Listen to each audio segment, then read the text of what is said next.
बताइए तेल आप किस कीमत पर बेचेंगे? 140 रुपीज। हमसे जब 200 में खरीद रहे हो तो 140 में कैसे बेचोगे? ये तुम्हारी समझ के बाहर है ब्रदर। वही तो हम जानना चाहते हैं ब्रदर कि इतने बड़े नुकसान में क्या फायदा है तुम्हारा? 60 रुपए का नुकसान, यही छोटी सी बात तो हमारे पल्ले नहीं पड़ रही है ब्रदर। 8 सालों से इंडिया में ऑयल के बिजनेस में मेरा ब्रांड टॉप पर है, मुझे कभी भी नुकसान नहीं हुआ।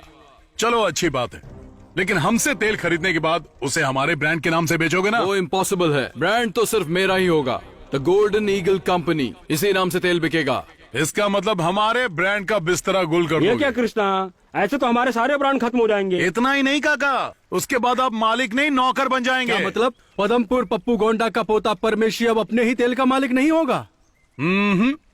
ये आपका ब्रोकर और आप सप्लायर। गोल्डन ईगल कंपनी के सिर्फ एक सप्लायर होंगे। ओए, हम जैसे लोगों को तेल बेचते हैं ना, वैसे ही ये भी हमारा वही तेल ज्यादा कीमत पर खरीद कर लोगों को बेच रहा है, तो इसमें हमको नुकसान क्या हो रहा है? फायदा ही तो है ना। परफेक्ट, बिल्कुल सही बात बोल रहा है ये, पर इसे ये बात समझ में नहीं आ रही है। तुझे प्रॉब्लम क्या है मेरे दोस्त? इसमें हमारा नुकसान ही क्या है कृष्णा? नुकसान?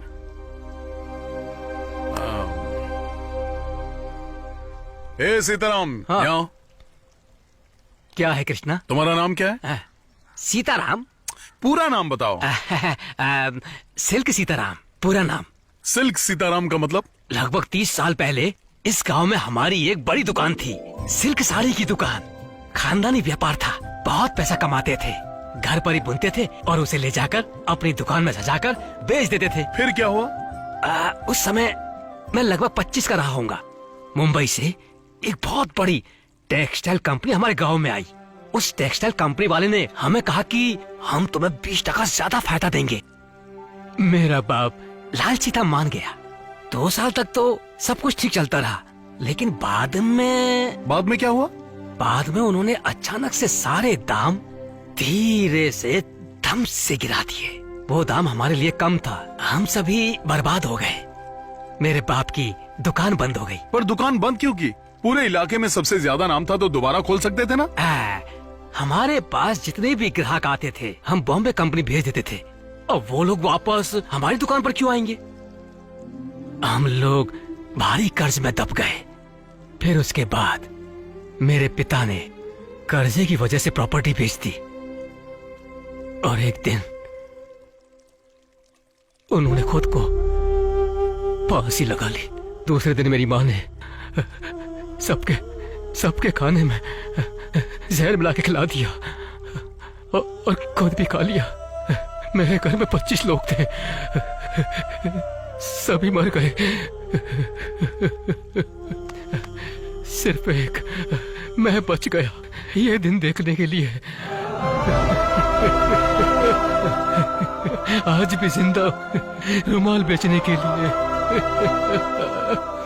रोते नहीं सीताराम, आज भी तुम अपनी इज्जत की रोटी खा रहे हो। कृष्णा भाई, जब कोई हमारी दुकान में खरीदारी करता था तो हम लोग उसे 2 रुमाल मुफ्त में दिया करते थे। हमने ये रुमाल कभी पैसा कमाने के लिए नहीं बेचा था, लेकिन आज यही रुमाल बेचकर अपना जीवन चला रहा और घुट-घुट के पढ़ रहा हूं। कृष्णा, कॉटन, तेरी कॉटन रुमाल ले लो। आप लोग समझ गए होंगे कि मैं क्या समझाना चाहता था।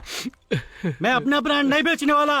नहीं, मैं भी नहीं बेचूंगा। मैं भी नहीं बेचूंगा। मैं भी नहीं बेचूंगा। अब मैं भी मरते दम तक अपने ब्रांड का मालिक रहूंगा। हम तैयार हैं। ए ब्रोकर, तू यहाँ से एक रुमाल भी नहीं ले जा पाएगा।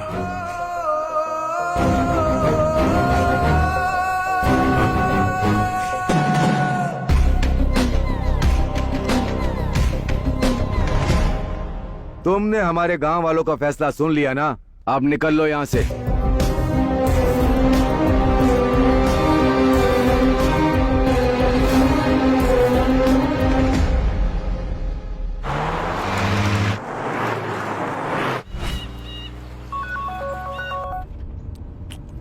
कौन है?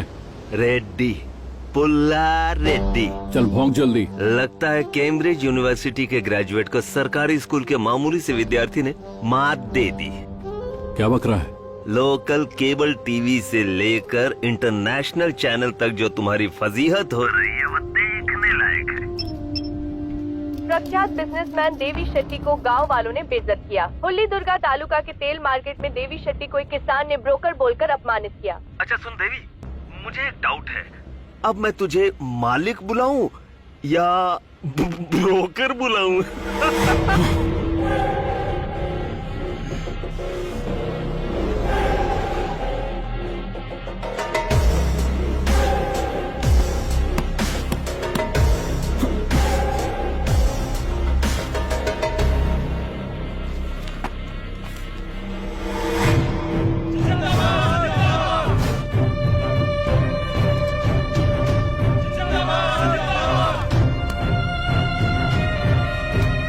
अरे मेरी बात तो सुनिए।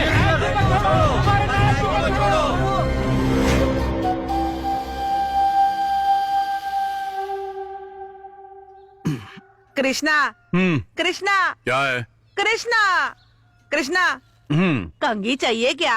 छे, कृष्णा, तो फिर थोड़ा पाउडर तो लगा लो कृष्णा। ये मर्दों के लिए नहीं है। हाँ? हाँ? हम्म, हाँ? हाँ? ए, चुप चुप।